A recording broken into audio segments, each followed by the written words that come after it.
Boa tarde, meus amigos, muito boa tarde. Aliás, boa tarde, porque nós estamos gravando esse episódio à tarde, hoje, dia 23, dia da gravação, 23 de dezembro, às 3h11 da tarde.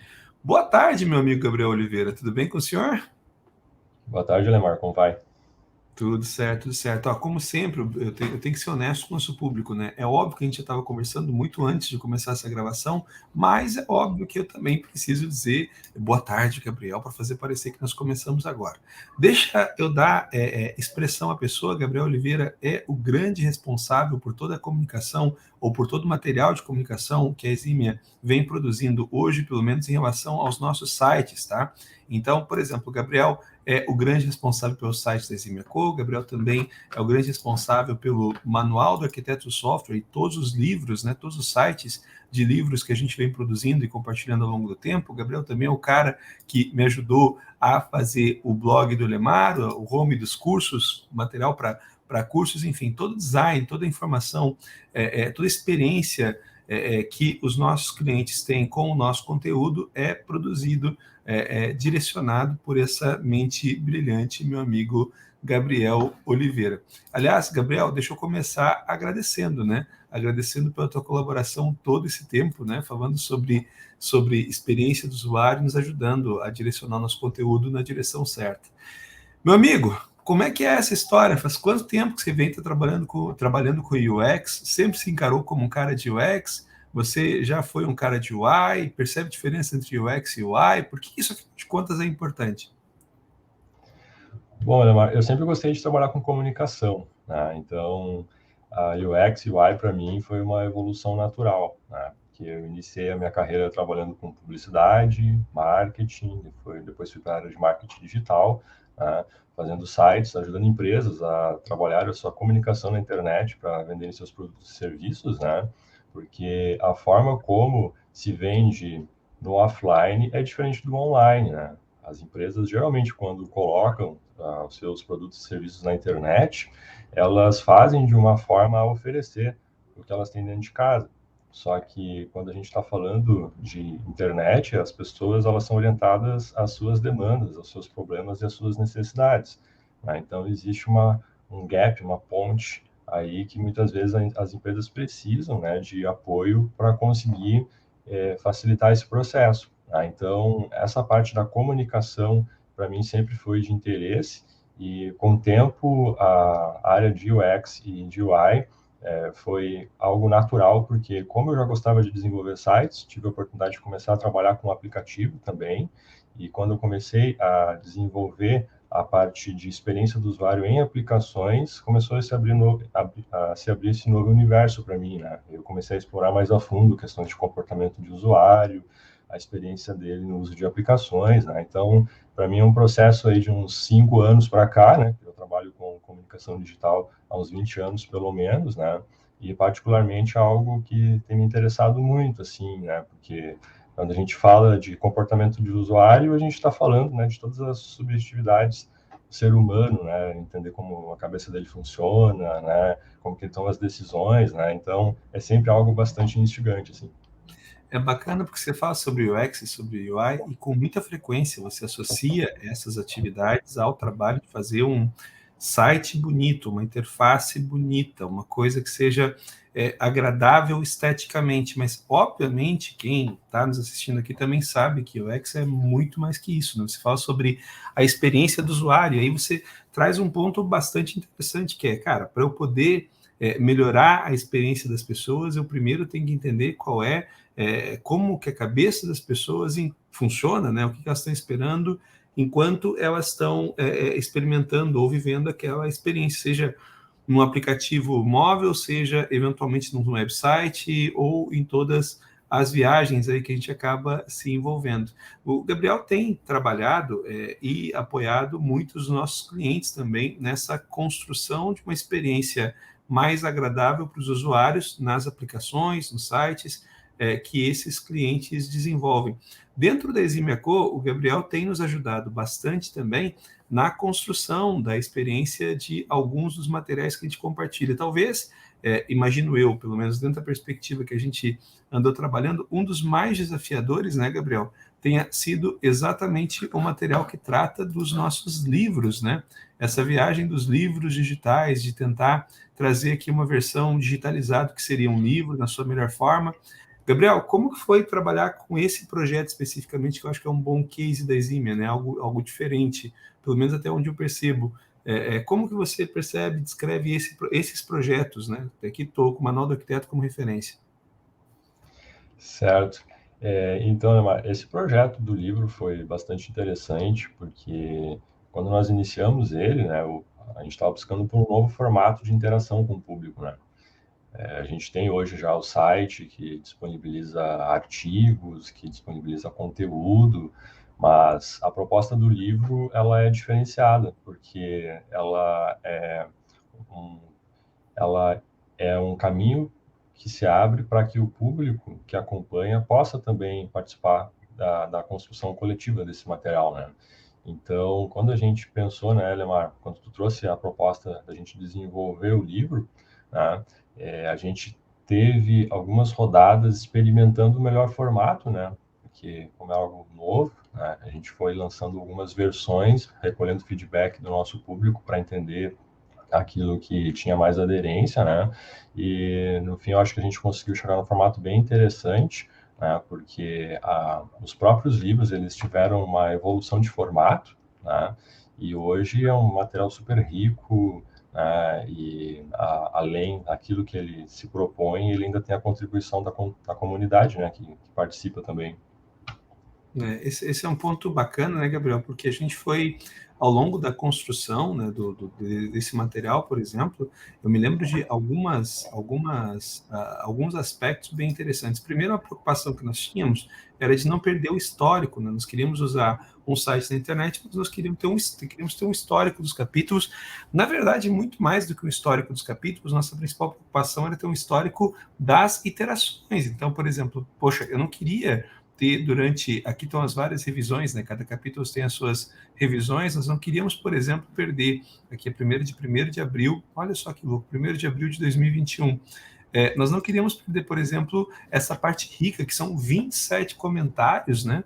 Que foram gerados a partir de um capítulo, 27 interações da comunidade, e que estão muito relacionados com esse primeiro contexto, né? Então, você percebe que as pessoas interagindo, as pessoas fazendo questionamentos, né? E esse questionamento, eventualmente, servindo como base, né? Quando você volta lá para poder consultar os diversos capítulos, então você vai para uma versão 1.01, essa versão já contempla, né, uma série de adequações pautada nesses comentários, mas nenhum daqueles comentários naquele contexto foi perdido, porque esse histórico foi preservado.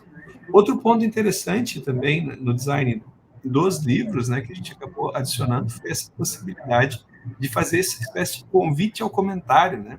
Então, os trechos estão demarcados, né, para poder indicar para quem está lendo o livro pontos onde a gente entende que um comentário seria muito bem-vindo, né? E a gente tem alguns bons trechos aqui pedindo esse tipo de contribuição, que obviamente acaba enriquecendo bastante também a experiência de interação com o próprio livro também. Esses são apenas 2 exemplos, né, Gabriel, de o que eu considero inovações de experiência, né? Porque eles trazem para a gente aí toda uma possibilidade de aumentar esse engajamento com os usuários. Os livros tiveram muitas outras coisas também, mas essas são duas características interessantes do manual, né? E que foram desenvolvidas de maneira iterativa. Você destaca, o que você acha dessas features em si, Gabriel, e especificamente sobre a perspectiva de UX, né? E que outras features você eventualmente destacaria também? É claro que pergunta essa armadilha, né? Porque a gente não combinou essa pergunta antes, mas, enfim, o que você comenta sobre essas features e que outras eventualmente você traria destaque também? Bom, quando a gente fala de comunicação, né, Lemar, a gente tem que considerar todos os canais e formatos pelos quais a gente comunica, né? A comunicação é um conjunto de iniciativas, né? Então, nós temos aqui o livro, o conteúdo propriamente dito, mas também temos outros versionamentos de mídias que conversam com esse conteúdo, como, por exemplo, o podcast Arquitetura de Software Online. Ele é uma extensão desse material, né?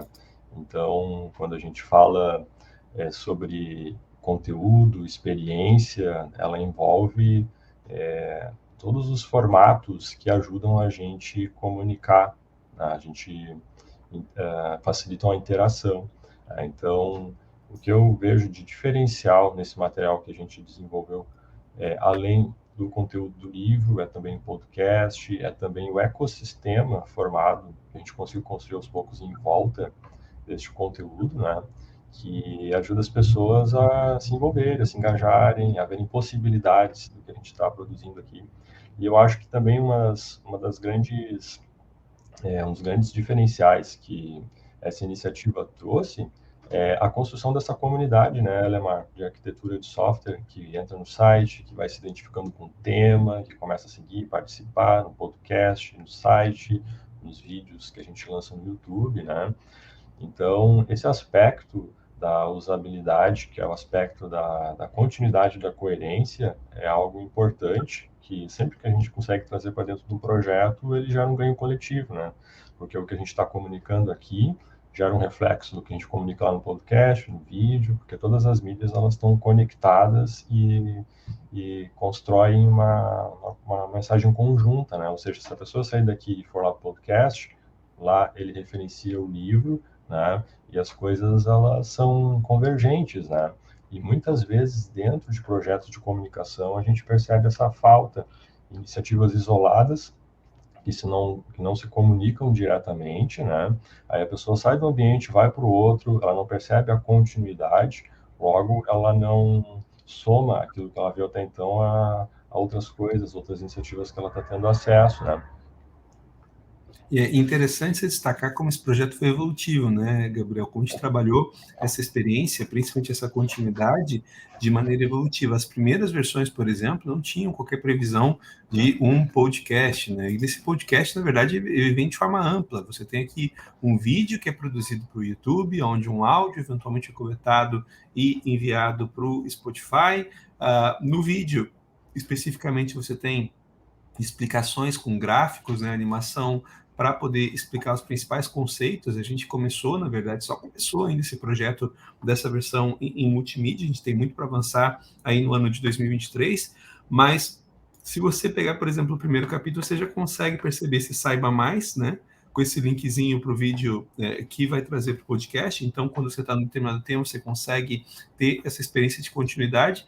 E mais, você pode ter acesso ao mesmo conteúdo que está no livro, como você falou, em diversas plataformas, lá no Spotify, eventualmente, ou no seu aplicativo mais favorável para você ouvir seus podcasts. Você também vai encontrar, além desse próprio material, você vai encontrar os vídeos no YouTube, e tudo isso vai se conectando. Outra coisa que eu percebo e lembro que aconteceu quando nós começamos a falar sobre os livros, porque é uma forma minha, né? O Manual do Arquiteto de Software é a base que nós desenvolvemos para a mentoria em arquitetura de software, que a gente desenvolve também. Uma coisa que eu tinha uma preocupação muito grande no início era compartilhar referências bibliográficas, né? Compartilhar qual era a origem, a fundamentação teórica que nós tínhamos. Tudo isso começou com esse espaço aqui dedicado às fundamentações teóricas, né, que a gente tem aqui de uma maneira mais tradicional, com uma menção em ABNT, mas à medida que o conteúdo foi avançando, nós começamos também a fazer a inserção de referências e de recomendações no próprio corpo do texto, né? Então, nós criamos aqui espaço para poder destacar livros importantes que conseguem ampliar aquela discussão, e aí você tem destaque a página de compra do livro num site aí de compra. Nós também fomos acrescentando, por exemplo, outros elementos, como, por exemplo, esses trechos de definição, né, onde a gente começa a pegar termos mais importantes. A gente acabou trazendo, por exemplo, uma proposta para definição de arquiteto de software, ou ainda, olha que outra recomendação de livro, né, eu realmente dou uma exagerada às vezes. Outro ponto interessante, conteúdo multimídia, como você fala, nós temos, por exemplo, episódios de podcasts, tipo, aqui nós temos o Tech and Biz, né, em referência para poder explicar o que é produtividade de uma maneira mais ampla. Então, para tentar sempre enriquecer essa comunicação, ou ainda vídeos que não são nossos mesmo, né? A gente tem outras referências, citações, enfim, que a gente vai introduzindo nesses capítulos para fazer essa experiência desse livro online ser mais do que simplesmente uma transcrição de páginas para a internet, é realmente aproveitar as características desse material online. É um novo formato de comunicação que eventualmente precisaria até ser adaptado, né, para a gente poder trazer ele para a edição impressa. Eu acho que esse recurso que a gente evoluiu com o tempo dele, Mário, isso aí agregou muito a entrega do conteúdo, sabe? Dessas citações, notas, esses recursos visuais que aparecem ao longo do texto que tu acabou de mostrar. Porque como ele é um conteúdo denso, né, mesmo que a gente trabalhe a comunicação para que ela seja mais leve na forma de abordagem, ainda assim, a gente sabe, né, Lemar, que as pessoas, elas, no primeiro momento, realizam uma leitura dinâmica, né, e que a parte visual, ela complementa o entendimento. Tá? Então, tu pegar um texto, se tu pegar todo esse conteúdo e colocar num texto corrido, ele vai ficar com um aspecto muito diferente do que é apresentado aqui, porque tudo que é apresentado de uma forma ou outra comunica, né? Então, o fato da gente estar dando destaque de cor, de tamanho de fonte, de elemento gráfico para um que outro determinado conteúdo, a gente está trabalhando o peso e a interpretação das coisas que estão sendo apresentadas.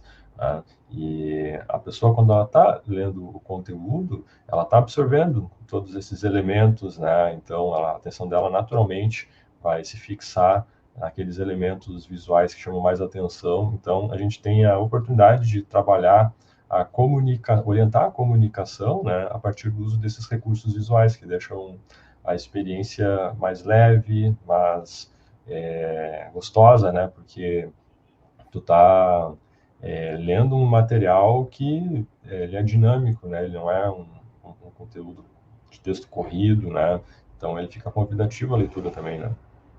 Pois é, e como você destacou muito bem, né, Gabriel, são textos que não necessariamente são simples, embora o autor se esforce para dar uma simplificada, vou dizer que o cara que propõe uma manual do arquiteto de software especificamente é um cara bem bom, né, mas, enfim, a treta toda é que ainda assim a gente tem sempre esse desafio de tornar esse conteúdo mais acessível, mais fácil de entender, e isso, meus amigos, vai acabar ecoando, né, nesse compromisso aí que a gente teve durante o ano de 22, na verdade começou lá no final de 21 com muita força e foi durante todo, quer dizer, todo o ano de 21 e depois todo o ano de 22 de começar a produzir mais material. Então a gente foi lá produzindo aqui uma quantidade incrível de publicações digitais, todas elas trazendo de alguma forma referências e indo sendo atualizadas, agregando aí necessidade de novas formas de comunicação.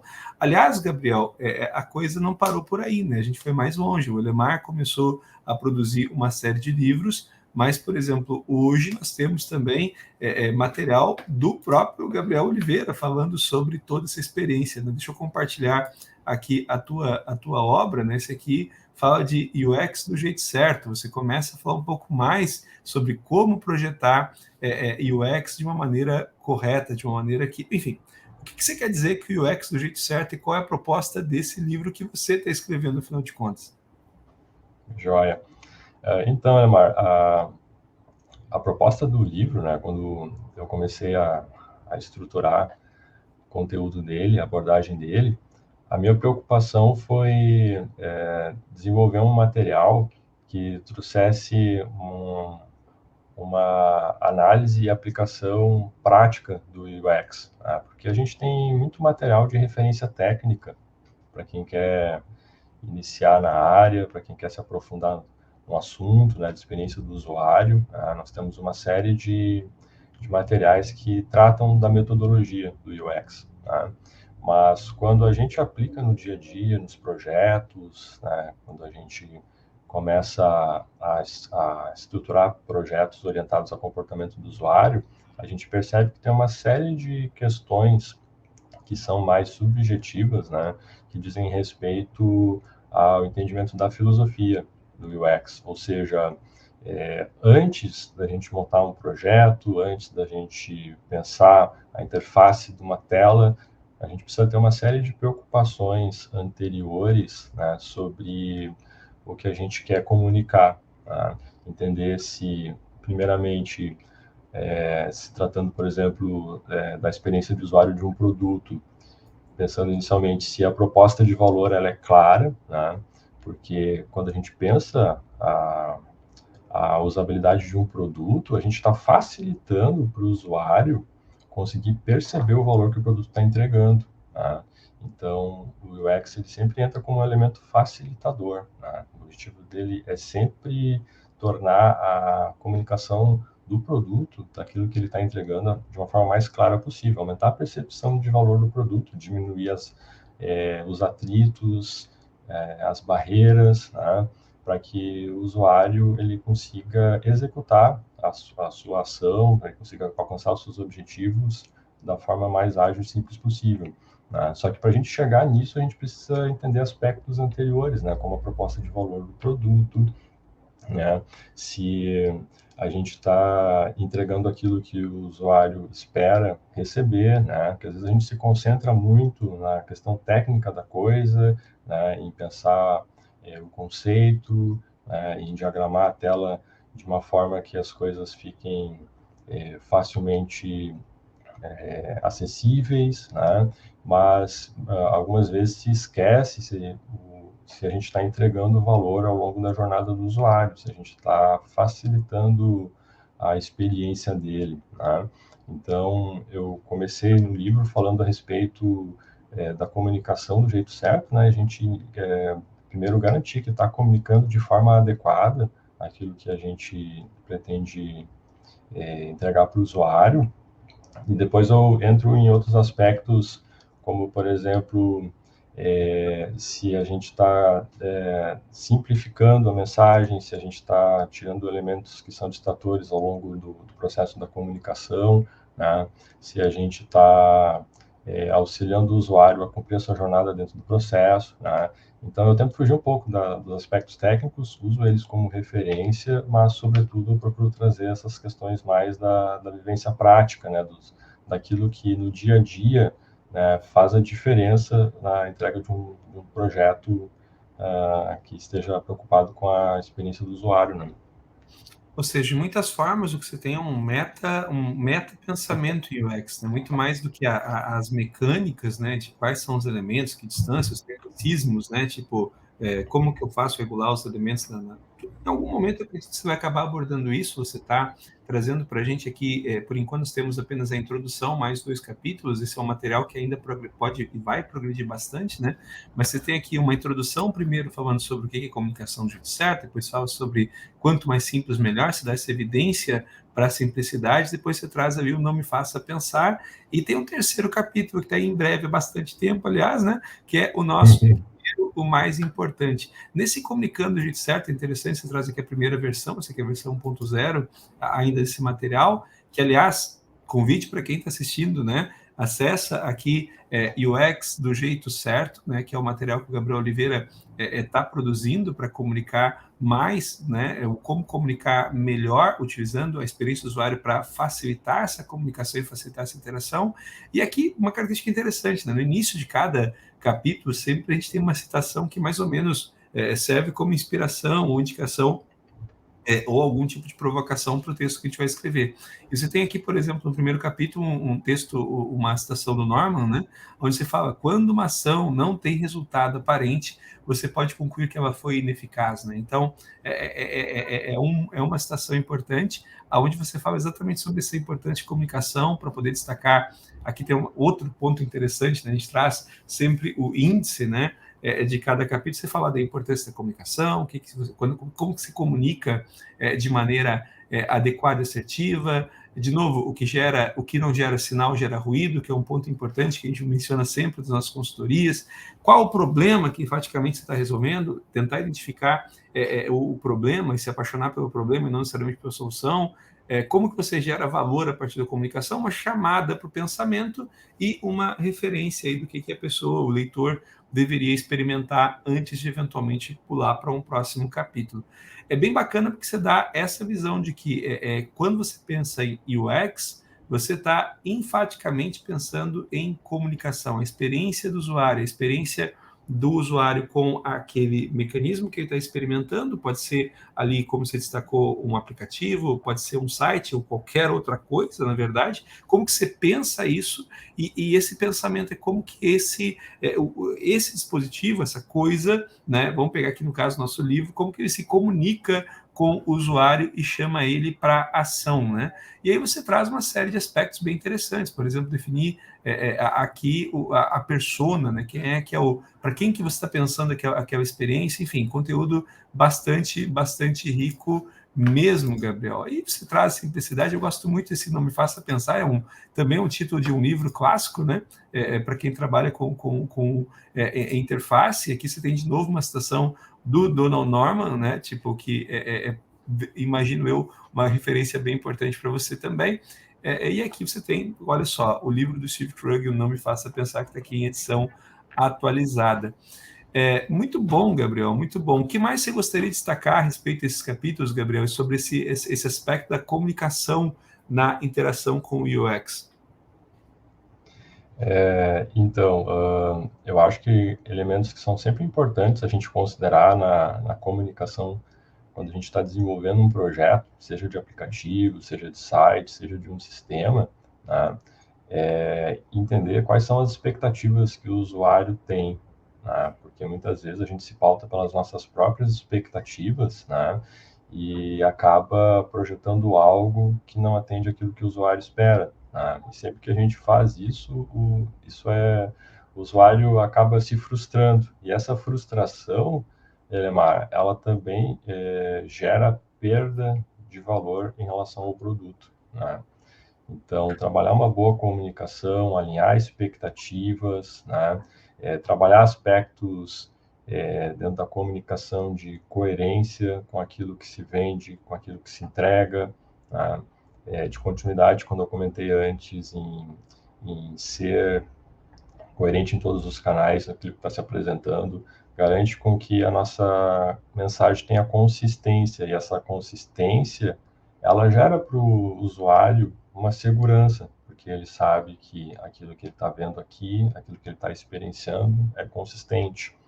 E se não há consistência, se não há essa preocupação em ter uma comunicação, né, que tenha início, meio e fim, que garanta que o usuário, na jornada, ele, ao passo que ele vai utilizando uma aplicação, que ele tenha clareza, né, de que ele vai chegar no fim de um processo, ele vai conseguir resolver um problema com sucesso, que ele tenha feedbacks ao longo desse processo, mostrando para ele que ele está fazendo a coisa certa, né? Todos esses elementos, né, que fazem com que o usuário tenha a percepção de que ele está fazendo a coisa certa, de que ele está no caminho certo, de que o problema dele está sendo resolvido, tudo isso vai agregando valor, ele vai percebendo que a aplicação, o produto, o sistema, né, está gerando valor para ele, né? E muitas vezes as empresas elas são displicentes em relação a essas questões quando pensam a sua comunicação, né? Não alinhando expectativa, né? Não tendo preocupação sobre o que está sendo entregue, e em algum ponto do processo, o usuário percebendo essa quebra ou essa incoerência, ele já não confia mais tanto, né? Ele já começa a ter uma visão, né, assim, será que realmente é isso mesmo, né? Alguma coisa aqui não está fazendo sentido, tá? Então, muitas vezes a gente pensa na entrega de valor para o cliente, porque possui um negócio diferenciado, que realmente possa ter um alto valor de entrega, mas se a gente não tem uma interface com o usuário que garanta isso, a gente não vai conseguir fazer esse repasse de valor, né? Então, a experiência do usuário UX, né, UI, que garante uma boa experiência e um bom uma boa experiência em relação ao uso das interfaces que transferem valor, né, é uma parte que se torna fundamental para o sucesso de um projeto também, porque ela garante que o usuário está recebendo aquele valor que o negócio está proposto a oferecer, né? Muito bom, muito bom. Cara, que maravilha. Aqui você fala, tem uma frase interessante, você vê, gravação ao vivo é aquela coisa, né? Estou aqui Estava aqui, entrou meu filho no espaço onde eu estou conversando com você, mas está tudo bem. Ponto interessante, aliás, saiu e deixou a porta aberta, então daqui a pouco tem algum ruído de fundo, quem está nos acompanhando vai ter que ter uma certa tolerância com isso. Mas olha só que bacana aqui, né? Você fala no livro, né? Se a resolução de um problema ou a realização de uma operação simples, quer dizer, seja a resolução de um problema ou a realização de uma operação simples, o produto precisa comunicar continuamente ao usuário sobre o que ele deve fazer e o que é esperado dele. Muitos produtos pecam por não fornecer um feedback contínuo para o usuário, e nada é mais frustrante do que não saber não saber o que fazer, né, quando uma operação é concluída com sucesso ou quando falta algo que dependa do usuário. Ou seja, parte da experiência é exatamente você dar essa ideia de continuidade, né? Da utilização. Cara, em que estágio eu estava, qual era o meu momento e qual é o meu momento agora, né? O que aconteceu durante essa transição, como que o sistema está me indicando que eu estou indo na direção que eu preciso ir. Enfim, bem bacana mesmo. A comunicação, a conversa sobre UX, né, é interessante, inclusive, se pensar nisso, né? UX é, de muitas formas, uma experiência, então, pelo menos essa é a perspectiva que você traz para a gente, uma experiência de comunicação. Quando se fala sobre UX, Gabriel, se fala sobre a experiência do usuário, ou seja, é muito mais do que a forma como a coisa se apresenta, é muito das percepções, entendo eu, do usuário. Quando se fala sobre UI, está falando basicamente em como que se pensa em construir uma interface. Eu sempre entendo UI como parte da UX, mas a UX como um conjunto maior de coisas, né? Mesmo assim, deixa eu perguntar para o especialista. Gabriel, quais são, dos seus entendimentos, as principais diferenças entre UX e UI? Porque hoje em dia as pessoas parecem muitas vezes utilizar esses dois conceitos de forma intercambiável, mas não parece que seja tão simples assim, né? Você consegue destacar para a gente o que diferencia uma coisa de outra? Enfim. E o UX ele é bem mais amplo, né, Lemar? Porque ele fala da experiência do usuário dentro dos aspectos mais técnicos, comportamentais, subjetivos, né? Enquanto o UI ele trata da interface com o usuário, né? Então, de que forma que o usuário interage, por qual meio, por qual plataforma, né?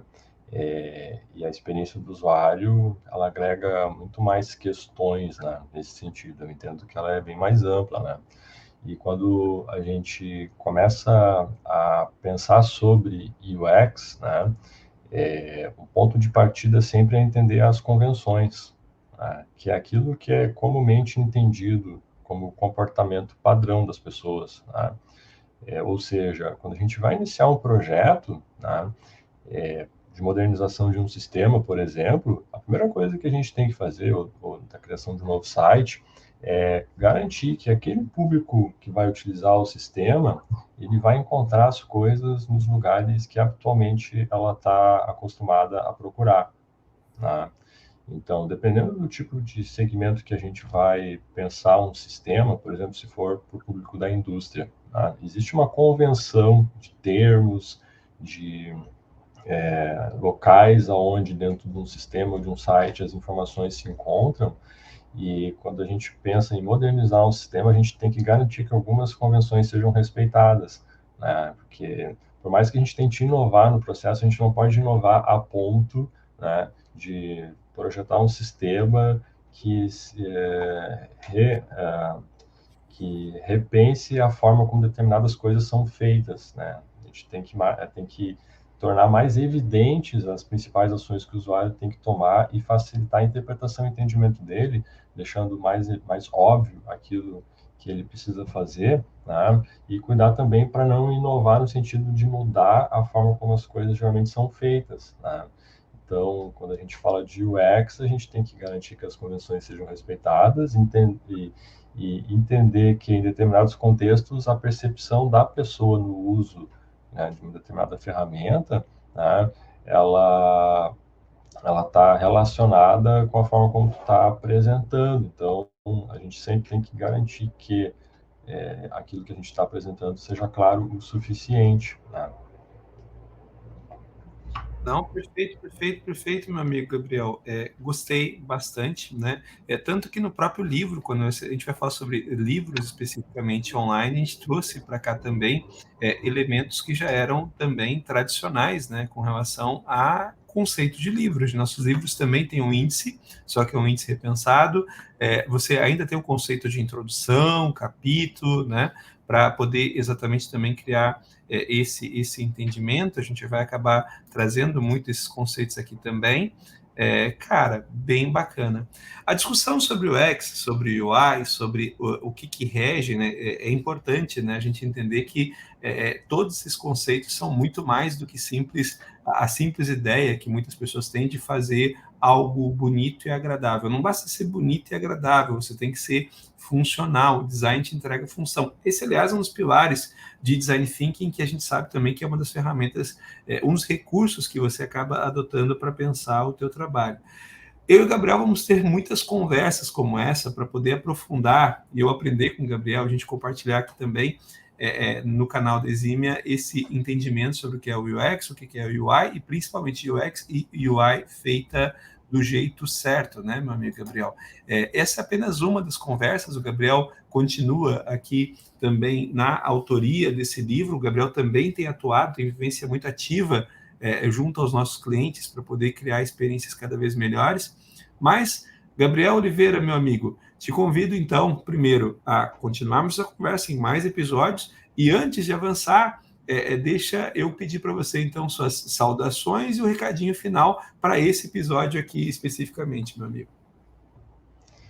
Então, Amar, primeiro gostaria de agradecer pela oportunidade, né, de poder estar apresentando esse trabalho, né, e evidenciar mais, né, o que é feito em relação à experiência do usuário, né, porque a gente fala muito de tecnologia, né, e a tecnologia ela garante que o negócio ele possa operar, né, tendo uma fundação, né, consistente, né, entregando projetos bem elaborados, né, e o UX ele é uma área que muitas vezes ela está junto, mas ela não é tão bem observada. Então, a gente poder trazer um pouco mais de evidência para esse trabalho aqui, né, ajuda a gente entender a importância dele, né, dentro dos projetos de tecnologia, né? Então, eu gostaria de agradecer pela oportunidade de apresentar esse trabalho e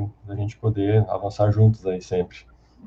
Vamos continuar avançando. E fica aqui mais uma vez o convite para quem estava nos acompanhando aqui, até aqui nessa conversa, vamos ampliar essa discussão. Você pode trazer, você que está acompanhando aqui o canal do Exímio, você pode trazer as suas considerações aqui nos comentários desse vídeo. Além disso, a gente espera, claro, sempre atingir o máximo de pessoas e você nos ajuda com isso, compartilhando esse conteúdo, curtindo o conteúdo, eventualmente se inscrevendo no canal. Momento blogueirinho agora, né, Gabriel? Ativando o sininho, enfim, fazendo aquilo que todo blogueiro pede para você fazer, né? Aqui não é exatamente, nós não somos necessariamente blogueirinhos, somos pessoas que atuam na indústria tentando compartilhar um pouco da nossa vivência prática e como que a gente tem promovido diferença através do nosso trabalho, mas a gente precisa pedir também a tua ajuda, a gente conta com ela para fazer esse conteúdo ser mais relevante, alcançar mais gente, porque a gente não aprende só estudando, a gente aprende interagindo, aprendendo a partir das experiências de quem também nos acompanha. Se você acha, né, quem está nos acompanhando aqui, que tem algo que devia ser mencionado que não foi, ou se você não concorda com alguma coisa que a gente observou, não tem problema, tá? A gente pode continuar concordando e discordar, mas mesmo assim faz a gente saber de que aspecto você gostaria que nós tratássemos de uma maneira um pouco diferente. Era isso então, Gabriel. Eu vou encerrando aqui a gravação. Para quem nos acompanha até aqui, muito, muito obrigado e a gente se vê daqui a pouquinho.